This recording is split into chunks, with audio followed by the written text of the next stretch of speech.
And welcome back to Record Live. It's a little bit of a lie. We're not actually live today. We've had to pre-record because I'm going to be staying home with my kids for a couple of days while my wife jet sets around the country. So we've had to squeeze it in earlier in the week, but we are coming to you live, and we are happy wherever you're watching this that you're joining us or listening to this on our podcast. Anita, the podcast is going strong, and it's great to have. Sorry? How many countries have we had listen to us so far? I think we've hit 15 countries now, so we've got some good listeners around the world, and it's great to be able to use different platforms to reach different people. We're excited about today's conversation because it's a little different. We have two guests, but they're in the same room. We've had two guests before in different places, different parts of the world, but it's great to have Megan and Zoe with us. Hi, ladies. Hi, everybody. It's really cool. And I noticed some funky stuff on the wall behind you, so I guess we'll get into that a little bit in today's conversation, where you are and what you're up to.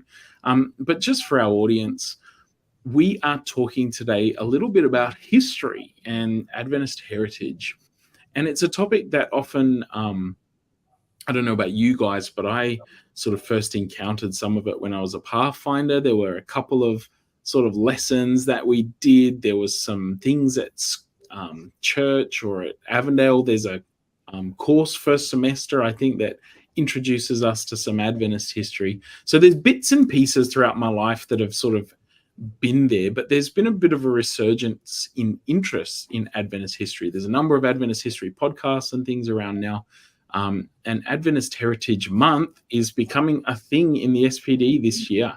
There's a lot of exciting events, one of which Record is involved in, our 125-year celebration, and some other events, a daily devotional people can read along at home. So it's quite an event this year. It's quite a big deal. We're making a big deal of it. But why? So we're here to answer some of those questions today with Megan and Zoe. So Megan and Zoe, if you want to just start by telling us a little bit about what you do and what your connection to Adventist heritage is at the moment. Okay, I can start. Hi, everyone. I'm Megan, and I'm here at Adventist Heritage Centre. I'm labelled as a heritage assistant, and I work doing a lot of the archiving of all the artifacts and written documents of the church. I do tours at Sunnyside, and I manage a lot of social media as well.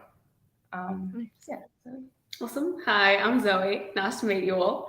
I am very similar to Megan. We do similar jobs, but I'm a little bit more on the writing behind the scenes and education side of things. But we at the Heritage Centre, we're pretty much all rounders. We do all sorts of things throughout the week. And we've had the pleasure of learning new skills. Film design has been one of the recent ones for us, which has been a bit of a learning curve, but it's been good. Heritage Month for us started in the room that we're sitting now in our boardroom, where a couple of our team members got together for a staff meeting, and we were just talking about Adventist heritage and, all the amazing and crazy things that we've been discovering through our research and events, but that, people don't get the pleasure of hearing. And we were discussing the fact that, there's a big problem out there at the moment with so many people not feeling able to connect with their heritage. And so Heritage Month is just one of the ways that we like to put history front and center, and just a way to make it the focus, not just on like a once-off Sabbath, but for a whole month, and hopefully inspire some people to, I guess, connect with it more often in their daily life. Awesome.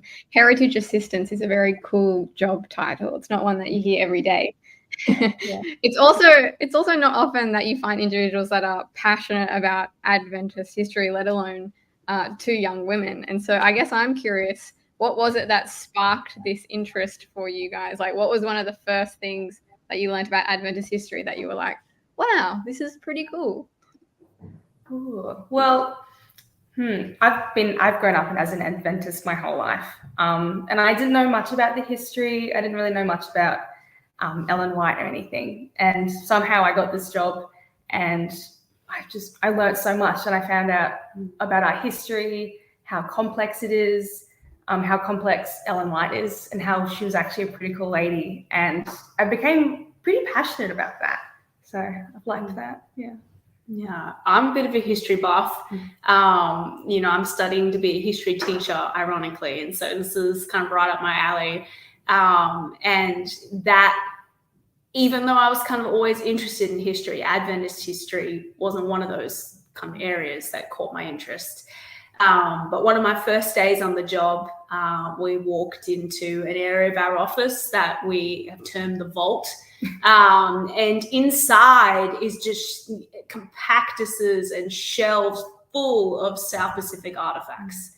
And just walking amongst like actual remnants of history, being able to pick them up and touch them and see them for yourself was so amazing. And I was kind of hooked from there on out. It's kind of cool to see and touch and to feel the history as opposed to just sort of reading about it in a book. I suppose that's the difference. You guys are there looking through the archives, looking through the vault. That would be a surreal sort of experience. What are the most interesting or exciting things that you've found or that you've learned in this journey? There's so many. Oh my goodness. Well, in the vault, this was last year, we had two researchers from the University of Sydney and the University of Queensland, and we were going through a couple of boxes, and we pulled out this weird circular thing all wrapped in Glad wrap. And I unwrapped it, and inside was a grenade, which was pretty cool. And it hadn't had like any safety checks done on it, so I had to ring up the Defence Force so they could come down and safety all check it out. We had to get the police down. That was pretty cool. Like we never know, like we know what we have in the vault, but sometimes when you pick up a box and open it up, you don't know what's in there, which is pretty exciting. It's always a surprise. I think that's why it's such an amazing job, is that you genuinely never know what you might find. It might sound crazy from like an outside perspective, but picking up a random box and finding a grenade inside is not unusual for us. No. And so just like discovering these crazy aspects of history just randomly is part of the fun of working here. It's like a mystery package every day at your door. Yeah, absolutely. I think one of the grenade is a good one. Fun. But I think one of my favorite things that we've seen is that those same researchers, it was the same day, I think, had a look at some of the shields that we have in our collection. And we love them. We think they're awesome, but we weren't sure how the researchers would go with them. And they had a look at the three in the set that we have, and they told us that one of the shields had like a hand grip made of natural fibers, which was still attached to it. And it's the only one they've ever seen that still has the hand grip attached. And so just finding out that things which are kind of normal around here are so special and have so like an amazing history and are just so unique is really cool. Very cool. Can you explain what some of the things behind you are? Yeah. Well, the stuff behind us, you've got this here, and where Zoe's head is. No, sorry. We have an axe, and both of these, I believe, are from PNG, which is pretty cool. Papua New Guinea. Oh yeah, Papua New Guinea, yeah. But there's quite a design behind the axe. That's a tupper. Which is made of natural fibers. I don't know if it's technically classified as a cloth, but it is similar, like a woven band, and we love them. We have so many of them, and they're always just got beautiful designs that people have either woven or painted onto them. They're beautiful. So that's behind the axe. We've also got some other elements with the mask. We've got a pan flute in there, and also like a belt thing that could be used for like ceremonial dancing. Pretty cool stuff. We have a massive collection. I know I could spend forever talking about all the stuff that we have. It's pretty cool. We've got heaps.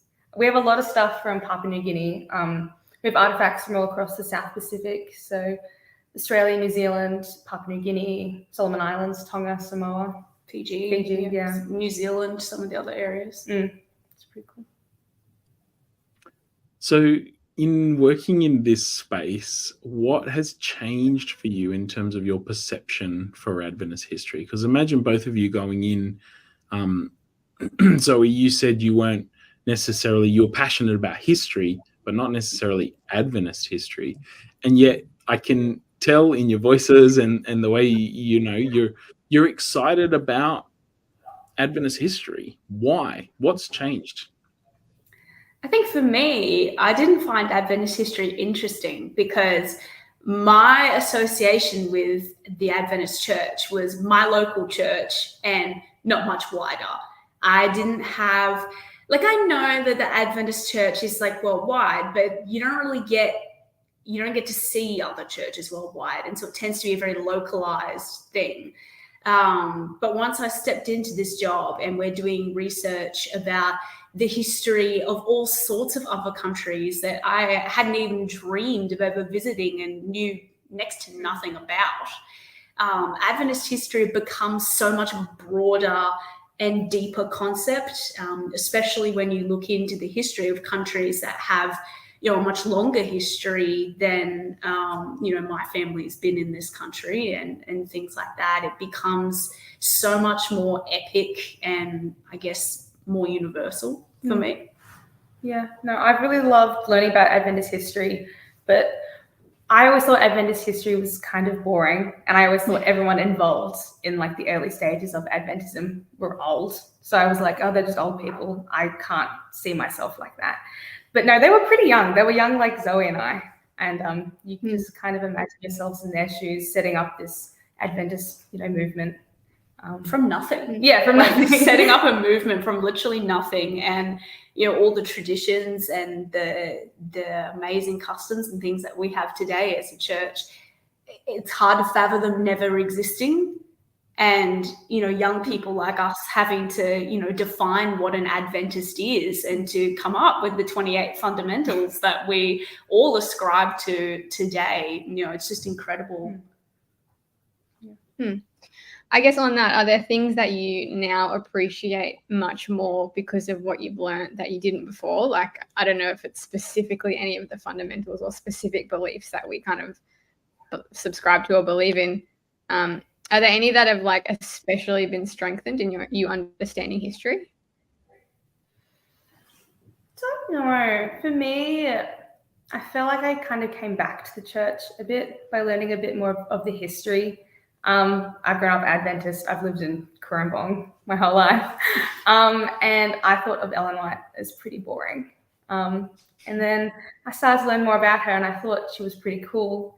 And then I went, hang on, Adventism, it's not this old stiff, religion. It doesn't have to be. And I learned more about it and I started engaging with it more, especially at this job. I fell more in love with it. So I've liked that. Yeah. I got more of an appreciation of, I guess, our church structure, why we do the things the way that we do, which you don't really think about it much because it's just part of everyday life, doing offering and tithe and, the everyday things of being an Adventist. But I guess in this job, I've had chances to research their origins and the origins of the church and look at, the reasons why we did these things initially, why we made them part of our everyday practice, and looking at, the things that were going on in the world of our pioneers, which made it a necessity to do tithe and offering and things like that. it makes it so much richer and make more sense to me than just doing it because it's what you've always done, or because it's what your parents do or what you're told to do. Actually understanding the principles is a lot easier when you understand the history, in my mind. Yeah. How do you guys see the link between a modern sort of Adventist identity? So someone who's, especially young people, as they're growing up in the church, I think we've all been through a phase, for those of us who have grown up in the church, where we've had to make a choice, do I stick with this or do I go somewhere else? Is this working for me? Like, does it make sense to me in my life? And what I can hear you sort of saying, and I'd love for you to tease out a little bit for us, is how you see the heritage, the stories that you guys are discovering and retelling, connecting to our identity as Adventists. How do those things interplay? Like, I am an Adventist because of those who went before me. But why, and how does that look for you guys yourselves? Would you like to go? So I think because I've, as at a uni student, being studying teaching, you have to go out in schools quite regularly and do stints of multiple weeks with kids. And I haven't been to an Adventist school yet, but I have been at Christian schools. And dealing with high school students, every kid that walks in your classroom is going through a stage of life where they're forging their identity. They're no longer a child anymore. They can't just blindly follow what they have been doing their whole life. They start to question things. And most importantly, they start to question themselves and what they believe in, what they think is important, and, why they do the things they do. And as you said, sometimes they decide it's not worth keeping on with the things they've always done, and they walk away. And religion, unfortunately, tends to be one of the major things that young people are questioning and decide to keep or get rid of. And something that I have loved is, when I do get opportunities, sometimes through work or through the classroom or other means, to actually share bits of history and Adventist history with young people, you just see a lot go on in their minds. They're like, oh, right, that's why we do that. Oh, or this person wasn't actually a stick in the mud. They were actually really cool. And you just see the perspective shifting. I find that the more that young people engage with history, the more that their identity starts to link with it. Because as my favorite lecturer loves to say, history is not just about the past. When we study history, we're looking at how it relates to the present.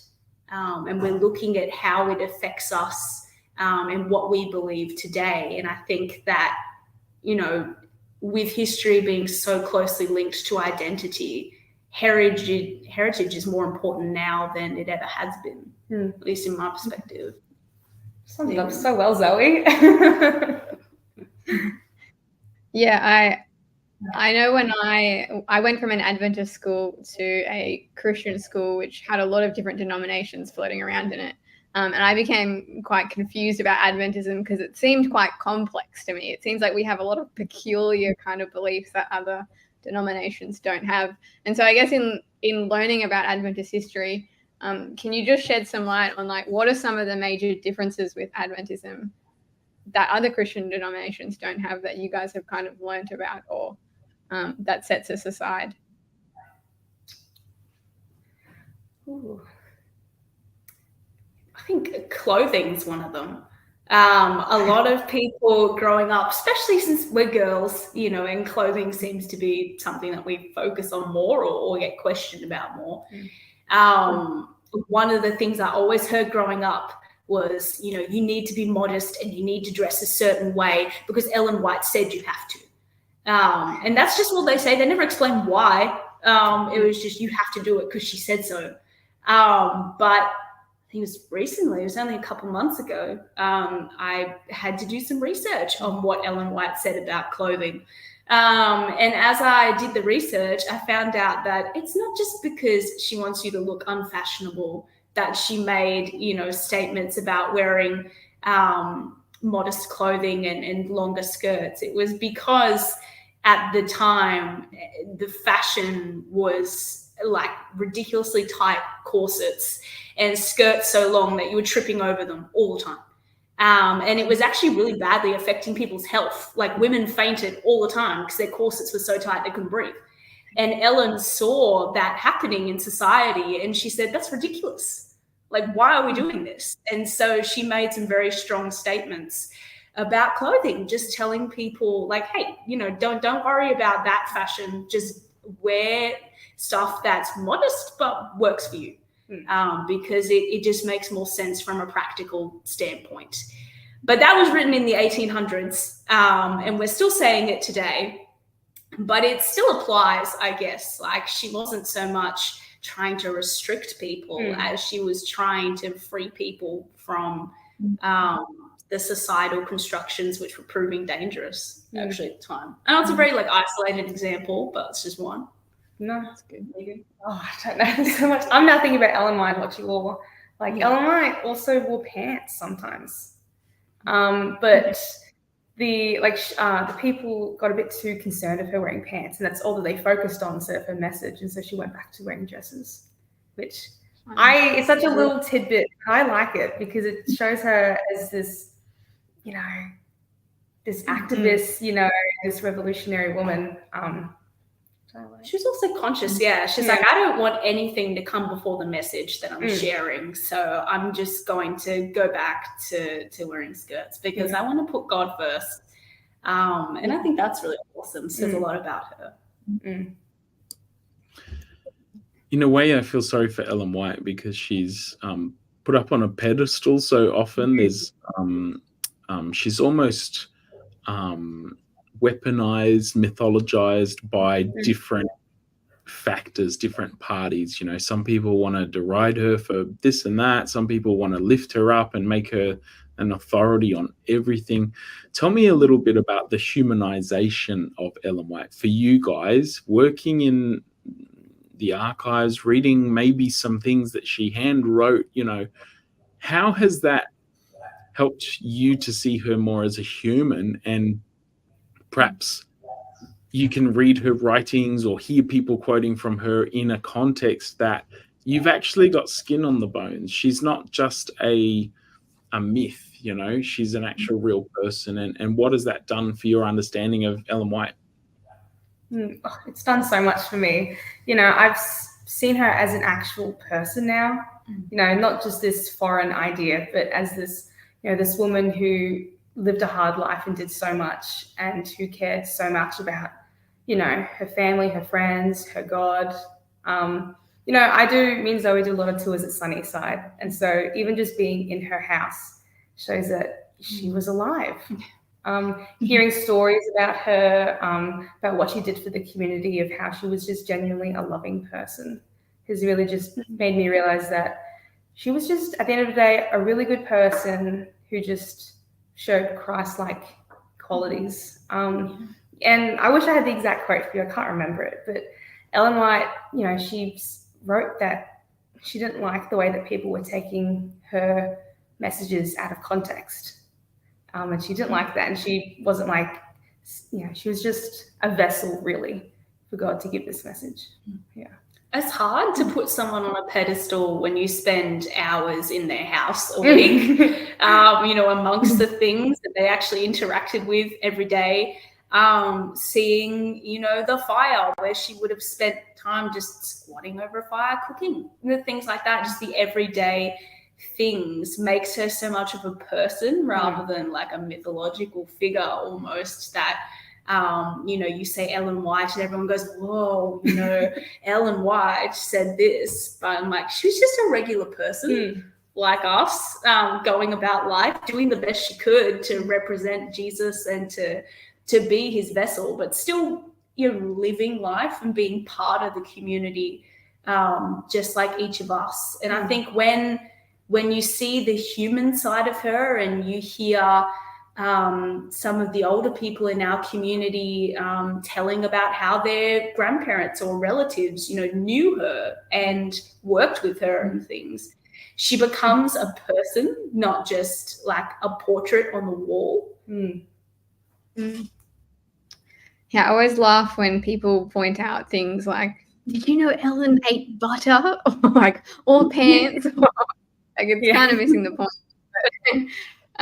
When you Google Adventism, you often get these like graphic images, not graphic, but these images of Ellen G. White that have been drawn around and suggest that Adventism is a cult. Basically, when you Google Adventism, it just comes up with cult responses, which is unfortunate. But what do you think is one of the main things that people like commonly misunderstand about Adventists? Ooh, I don't know. I feel like a lot of people judge Adventism because it's so different from the other denominations. Like, we all believe in the same God, but we do things differently. Like, we go to church on a Saturday, how we view the dead, and it's so different from what they think that they kind of, label us as a cult because we're different, but yeah. I mean, we're a bit more traditional than some of the other denominations. I mean, I guess because we're newer than a lot of them. I mean, a lot of these guys have traditions like pre-1600s, and we're only like 1800s onwards. And so a lot of our traditions we still keep because they're not that outdated. But I think a lot of other churches have kind of modernized and gone a different direction since then. And they kind of look at the traditions we still keep and probably think that's kind of like almost cultish, kind of having these rituals that we do around communion and the Sabbath and things like that. And they're like, oh, that's weird. Why would you do that? You must be a weird person in the cult. But it makes sense when you're in it.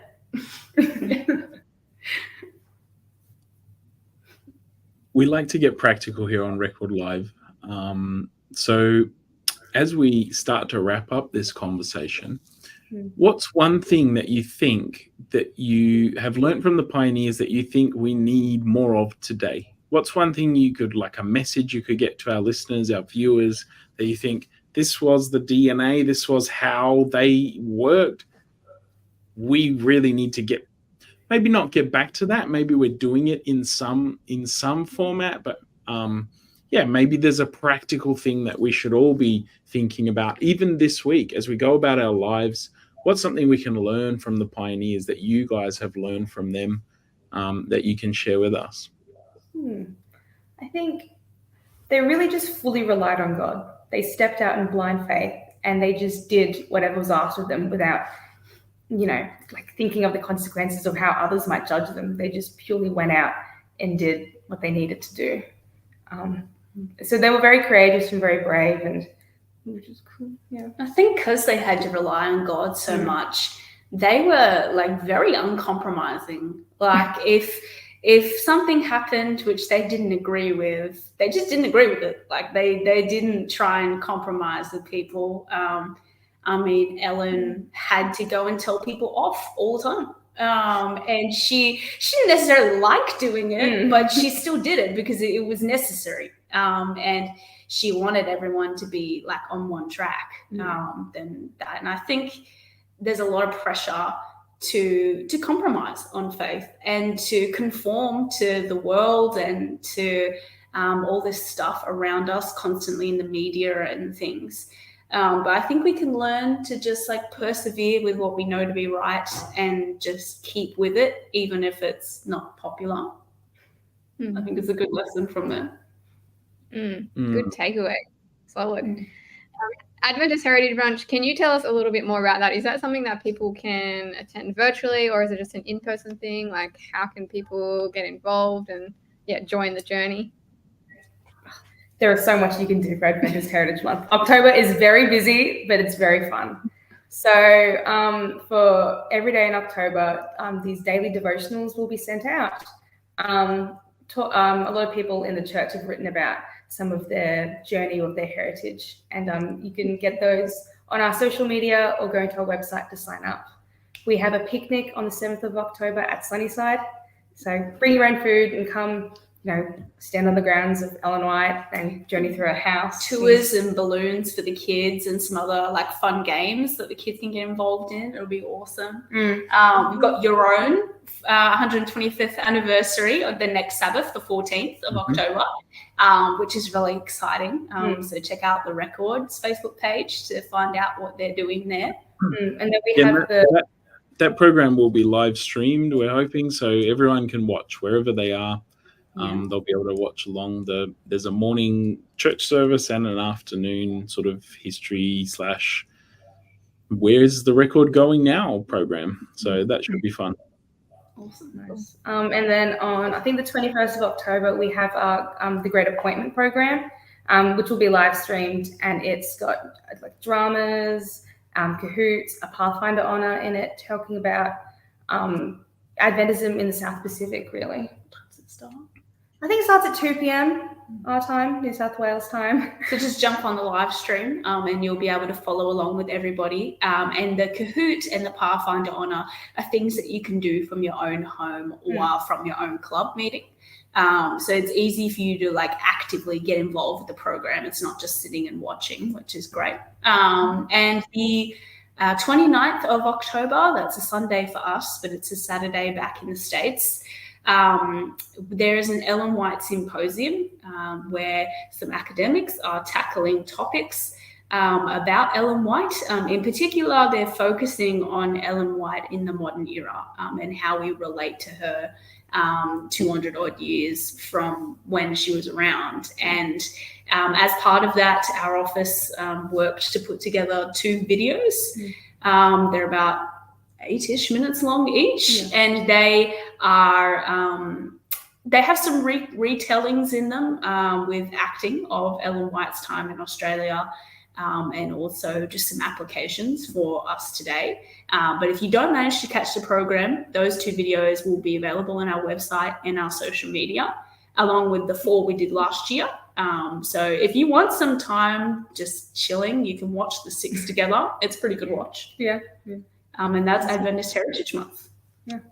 And you can find out a lot of that information at heritage.adventistchurch.com. We'll put it in the comments on the live stream, and people can, click through and check it out. It's going to be an exciting October, ladies. Thanks for your time today. Thank you for your passion for keeping, I guess, the heritage alive, keeping the stories alive, and finding, keeping the archives in order and the vault and all the rest.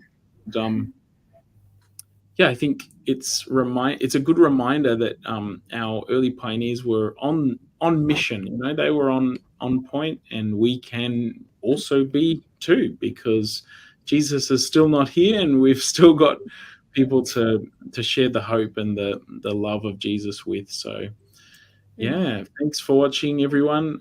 God bless you ladies in your work there at the Heritage Centre, and we'll see you all next week. See you next week. Bye.